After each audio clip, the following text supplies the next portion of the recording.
Welcome to another extravaganza. I had to put that one in because you sort of get bored in here. Just going to show you what I do to which I have the calculator, sharpened pencils before I go into the exam, a rubber, a sharpener in case I break one, a ruler, and a pen. I prepare before I start this. You have to prepare before you go into the exam. What else have we got here? I keep telling you, you need to print this off and you need to follow me. You need to print the paper off and you need to print the mark scheme. The mark scheme. There's the mark scheme.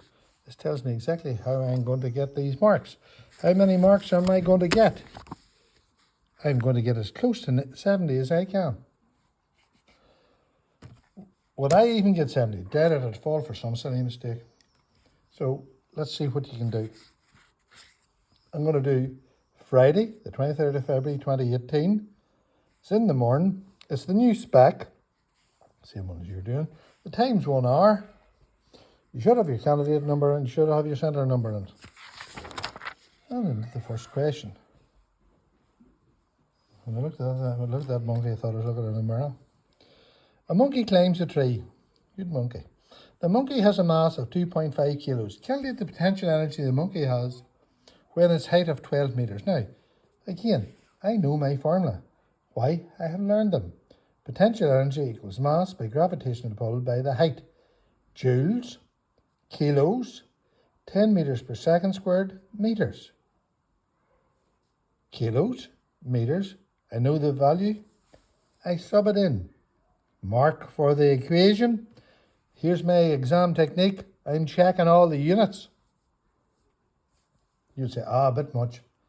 Oh, well, let's see how many marks you get if it's a bit much. Now, here comes a different question. Another monkey does 8,000 joules of work climbing a tree. Calculate the power developed by the monkey if it takes 40 seconds to climb the tree. Power equals energy over time. Power is measured in watts. Energy is measured in joules. Time's measured in seconds. We're all tickety-boo up here. Look, that's joules and that's seconds. So the answer is going to be watts. Watts. Didn't even give me a mark for knowing that power was measured in watts. Told you the examiner wasn't your friend. So here we're on to matter and protons and electrons and neutrons and nuclei and orbiting shells and neutral atoms and positive ions and negative ions. I've seen these before in the previous videos. So it says, complete the table below to show the location of each particle. Protons are found in the nucleus. Neutrons are found in the nucleus. Electrons are found in the shells. Right? You can link that in with chemistry if you like. Some nuclei are said to be radioactive and emit radiation. Why are the nuclei radioactive? They're unstable. Two types of radiation emitted are alpha and beta. I've written down the symbol here. 4,2 He. So that's 2 protons, 4 nucleons. Remember, an alpha particle is like a helium nucleus. Is it a helium nucleus? No, because if it was a helium nucleus, it would come from a helium atom. It's not. But it's like one. So there's 2 protons and 4 nucleons. 2 protons, and 2 neutrons. 2 protons and 2 neutrons. Better cross that T. What's a beta particle? And here comes the big F. How do you get a fast-moving electron from a nucleus? There are no electrons in the nucleus. Don't fall for that trick. But they believe a neutron splits into a proton and an electron. You can see the electron there's about to fly out. I could do the Superman music there, but I'm just too tired. But you can put it in there if you wish. There's the electron been moved out, not E minus 1. Next one, Hooke's law. Dear old Bobby Hooke, bullied by Isaac Newton. This is the question about Hooke's law investigation. So what's Hooke's law? Force is proportional to the extension, provided you don't exceed the elastic limit. In other words, double the force, double the extension. Triple the force, triple the extension. As long as you don't stretch the guts out of spring. The spring has to return to its original shape. If you stretch the guts out of it, it's beyond its elastic limit. Let's see. Here's the mark scheme that this lovely examiner is going to mark this. How would you calculate the applied force? What measuring instrument would you need to find the extension? The measurements you would take and how you would use them to find the extension. The graph you would expect to see if you plotted the applied force. And again, capital letters, full stop. Some poor examiner has to read this. Some gibbering idiot might think it reads well, and it's pure gobbledygook. You make sure it reads well. Here's your force against extension graph. Goes through the origin. Better put naught there. It's directly proportional. Look, I've done a bit of mapping here. What's there? Nothing. So it cuts through the y-axis and x-axis at 0, 0, the origin. Y equals mx. M is your spring constant. A rise over a run. Gradient is a rise over run, which is the spring constant. What units would it have? The y unit divided by the x unit. So in this case, it would be newtons divided by meters. Let's do the question.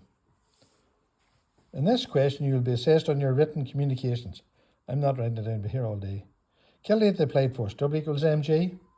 Remember, 100 grams is 0.1 kilos, which is 1 newton. How would you measure the extension? The meter rule. And don't forget, the extension is the new length, take away the original length. Be careful about that one. And the graph you would expect to see, there's it there. Force on y-axis, extension on x-axis, straight line through the origin, constant gradient. What more you mightn't have enough room to write that there, but write it anyway. Now we'll go on to the next part of this question. A helical spring has an unextended length of 200 millimeters. See that? A load of 3 newtons produces an extension of 9 millimeters. F equals KE. In this case, the newtons, spring constant, newtons per millimeter. Look, K equals F over E, newtons per millimeter. Newtons per millimeter. Newtons per millimeter. All the same thing. Calculate the total length of this now when an additional 2 newtons is added. So F equals KE. So 3 newtons is equal to K times 9. So the spring constant is 1/3. Again, do you see the way the examiner set that up? See if you don't use the calculator. Wally. There's it. I know the spring constant. So F equals 1/3 times x. 5 is equal to 1/3 times x. Again, be careful there. Extension's 15. Look. Additional went from 3 to 5. And then the other thing, I want the total length. So there's 200 millimeters at the start, plus you said it extended 15, so it's 215. So there's lots of tricks in that one. Look, additional 2 meters, or 2 newtons. Additional, so that means it's 5. Look, it was 3, now 5. The extension is 15. The original length was 200, so the new length is 215. That's a sneaky question. Good old centre of gravity and turning points. A uniform meter rule. Centre of gravity is in the middle, 50 centimetres. Look, what I always tell you about these questions. The examiner's trying to dupe you on the distances. Now it took a bit of time, that's 50. That's 10, so that must be 40. A force acts downwards at the midpoint of the ruler. Name its force, its weight. What name is given to the midpoint of the meter rule? The centre of gravity.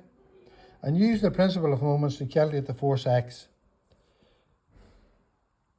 Show you're working out. Looking 4 marks here. The sum of the clockwise moments is equal to sum of the anti-clockwise moments. 1 mark. X times 50 is equal to 0.5 times 90. Look, let's have a wee look at that for a minute. There's the pivot here, and this force is going to make it move clockwise. Look, very hard to show. There you are, look, going to move clockwise. The other one, there's your pivot, is going to make it move anti-clockwise. Yes? There's the calculation, look. There's how to make it simple if you can't rearrange formula. 0.9 newtons. The other thing is, remember the equilibrium dance. The sum of the clockwise moments is equal to the sum of the anti-clockwise moments about a point. If it's an equilibrium, don't forget the forces up are also equal to the forces down. We'll move on. The container has a weight of 2 newtons. Water is then added to the container. It's a pressure question. Let's straighten this up. It's a pressure question. Pressure equals force over area. Pressure is newtons per meter squared, or pascals. Same thing. Same thing. Force is measured in newtons. Area is measured in meters squared. The container and water exert pressure of 35 newtons per meter squared on the table. The base area is 0.2 meters squared.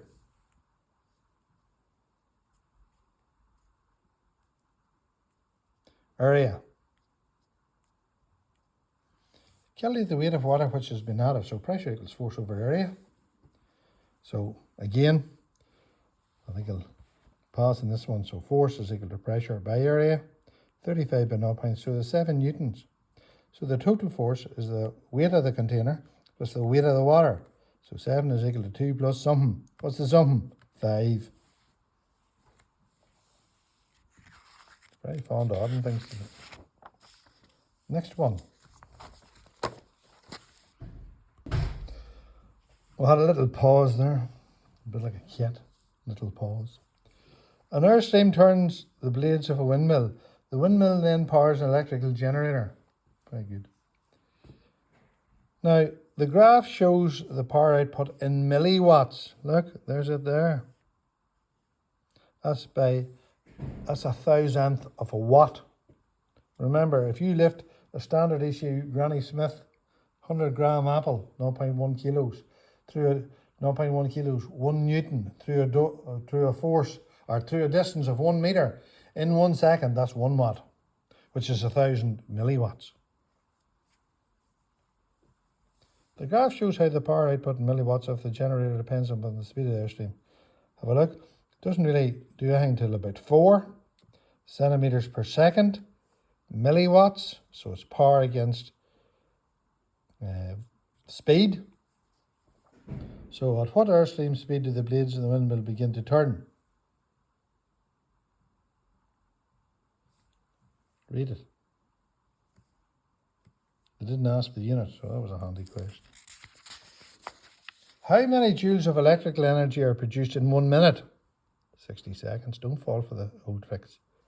Power equals energy over time. Power is measured in watts. Energy is measured in joules. Time is measured in seconds.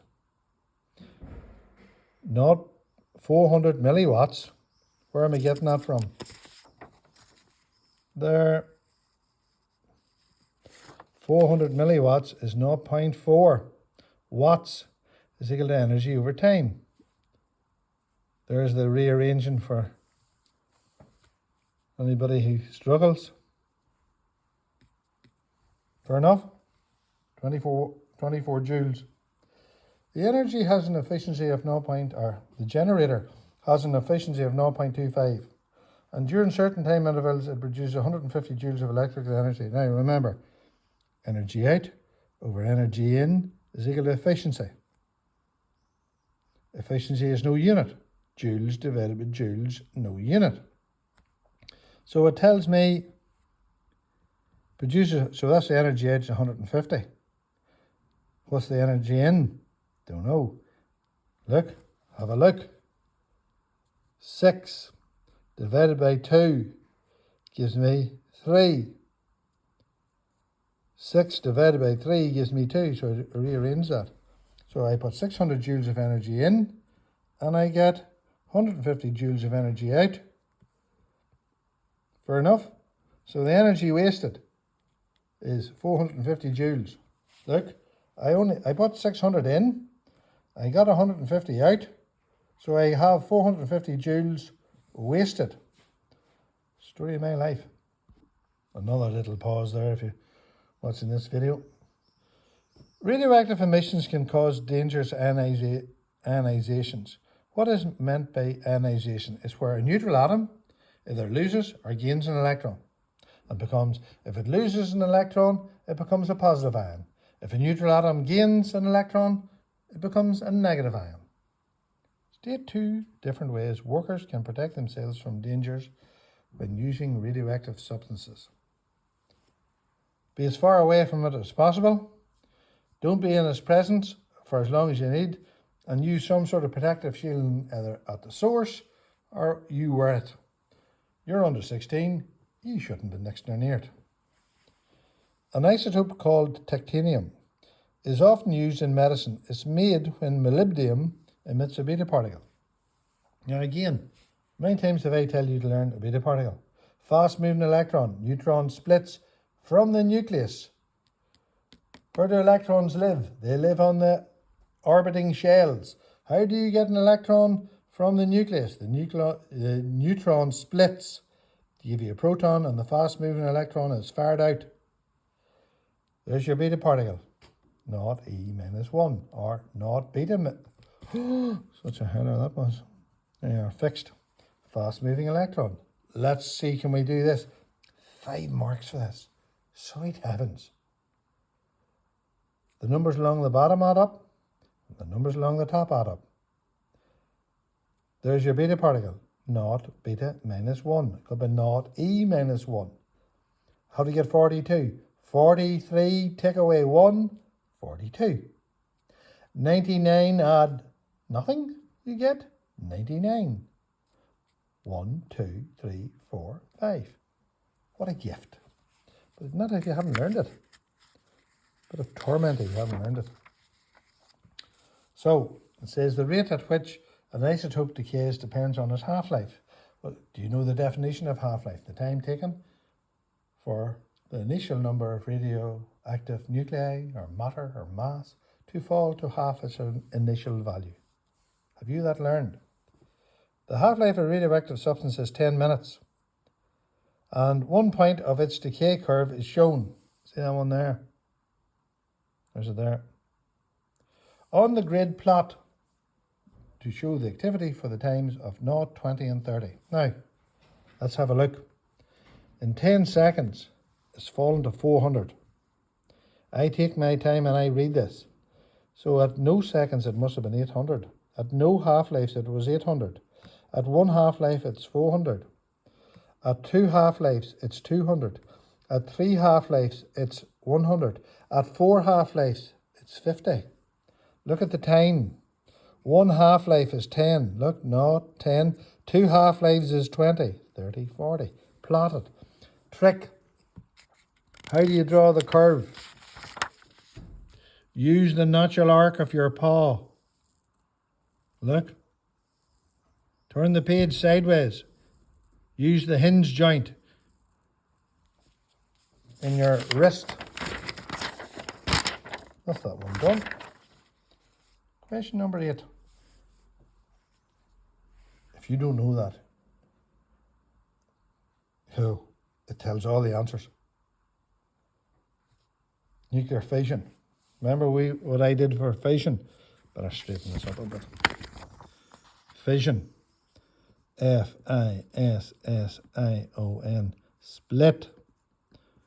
Split. Uranium-92-235 absorbs a, here it comes again, slow neutron. Some of the old ones are always the old ones. Splits into tellurium, zirconium, 2 neutrons. These are going to be used for your chain reaction. Diana Ross. The energy you're going to use from this, you're going to heat up water, you're going to turn the turbine and make electricity. That's the controlled reaction, or you're going to nuke somebody, and it's an uncontrolled reaction. So let's have a look. There's my slow moving neutron. there's my uranium, there's my zirconium, there's my tellurium, there's, well, they show three neutrons here, but we only usually have 2, because that's the one that I got out of the SCA book, plus energy. Let's answer the questions. Which particle A, B, C, or D represents a fuel? A. Name a suitable fuel, uranium or plutonium. Which particle A, B, C, D is responsible for the chain reaction? Diana Ross. There. D. And name the particles which initiates the fission reaction. It's also a neutron. I'm not going to do the slow voice. A major benefit of using nuclear fission is that the process does not involve emission of greenhouse gases. However, the emission of greenhouse gases remains a criticism of the nuclear industry. Why? A lot of CO2 produced in the mining, transport and purification of fuel, and in the construction of the generation stations. Fair enough? A sprinting athlete reaches a maximum velocity of 9 meters per second. The average velocity of the athlete is 6 during the sprint. Here's the simple question. How do you find the average of 2 numbers? Add them up and divide by 2.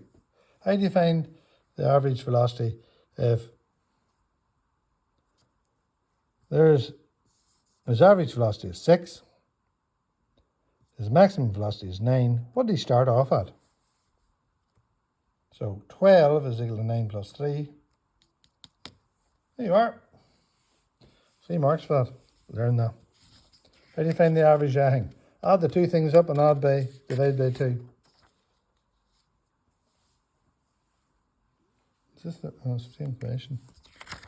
Let me just check. That's all the same question. Velocity time graph. Look what I've done. That's nothing new. This is my exam technique. I worked during the exam. I'm trying to beat the examiner. He knows all the tricks. Some of them I have never seen before. You have to see, can you match them? Velocity time graph starts at 0. Velocity time graph, same number, constant velocity. That would be Newton's first law. A body remains at rest or in a state of uniform motion, equilibrium, balanced, going along at 6.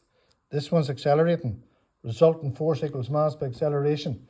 This one's accelerating. Resultant force equals mass by acceleration. Warning. This starts at 4. This starts at 0. See the way you take a wee bit of time to look at these. Choose from letters A, B, C the following. Which of the graphs shows constant acceleration? A and C. It's got a constant gradient. Which graph shows constant velocity? B. Newton's first law. Newton's second law. In which graphs are the forces acting on the object balanced? A body remains at rest or in a state of uniform motion unless acted upon by an external force. Newton's first law. B. Newton's first law, stopped at a constant velocity. Assuming each object has the same mass, which graph shows the object moving with the greatest kinetic energy? I want the one with the biggest velocity. Which one's got the biggest velocity? That's a 6, that's a 6, and that's an 8. So it has to be C. And the last question.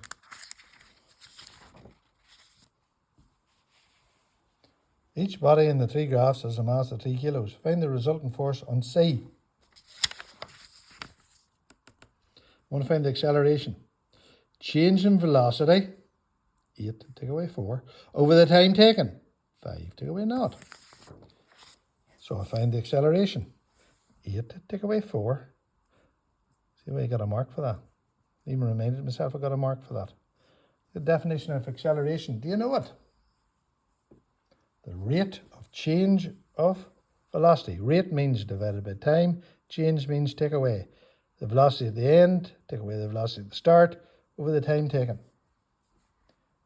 So that's the acceleration of C.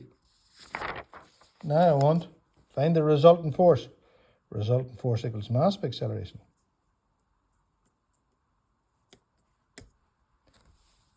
There's an odd paper done. Slightly longer, 24 minutes.